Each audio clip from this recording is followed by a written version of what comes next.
نحمده ونصلي على رسوله الكريم اما بعد اعوذ باللہ من الشیطان الرجیم بسم اللہ الرحمن الرحیم۔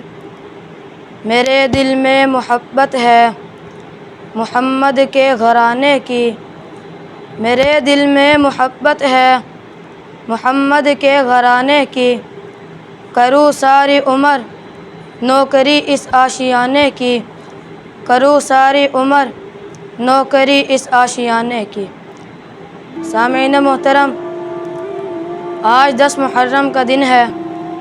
یہ دن اللہ رب العزت کے پیارے نبی حضرت محمد مصطفیٰ احمد مجتبیٰ سرکار دو عالم صلی اللہ علیہ وسلم کے اہل بیت اطہار کی عظمت، ان کی قربانی، صبر اور اللہ رب العزت سے سچی محبت یاد دلاتا ہے۔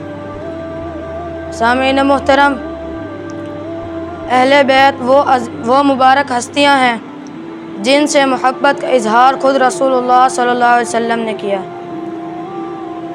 ان کی زندگی ہمارے لیے ایک روشن نمونہ ہے۔ انہوں نے ہر حال میں دین اسلام کی سربلندی، حق اور سچائی کا ساتھ دیا۔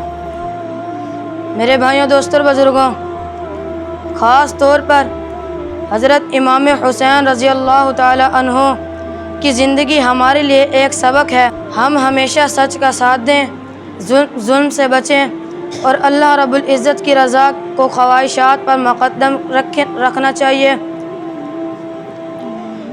اور حضرت امام حسین رضی اللہ تعالی عنہ اور ان کے ساتھیوں نے بڑی آزمائش کا سامنا کیا، مگر صبر، استقامت اور بہادری کا دامن ہاتھ سے نہیں چھوڑا۔ میرے بھائیوں، 10 محرم کا دن صرف غم منانے کا دن نہیں بلکہ اپنی زندگیوں کو بہترین بنانے کا ہے۔ اس لیے ہمیں چاہیے ہم ہمیشہ سچ بولیں، نمازوں کی پابندی کریں، اپنے والدین کا احترام کریں اور آپس میں بھائی چارہ رکھیں اور اہل بیت اطہار سے سچی محبت کریں، ان کا اخلاص اپنی زندگیوں میں اپنائیں۔ میرے بھائیوں، دوستوں اور بزرگوں، اگر ہم اہل بیت اطہار کی تعلیمات پر عمل کریں تو ہماری زندگی بھی سنور جائے گی اور آخرت میں بھی کامیاب ہوئیں گے۔ اللہ رب العزت کی بارگاہ میں دعا ہے، اللہ رب العزت ہمیں اہل بیت اطہار سے سچی محبت نصیب فرمائے، ان کا ادب و احترام کی توفیق عطا فرمائے۔ آمین۔ وما علینا الا البلاغ المبین۔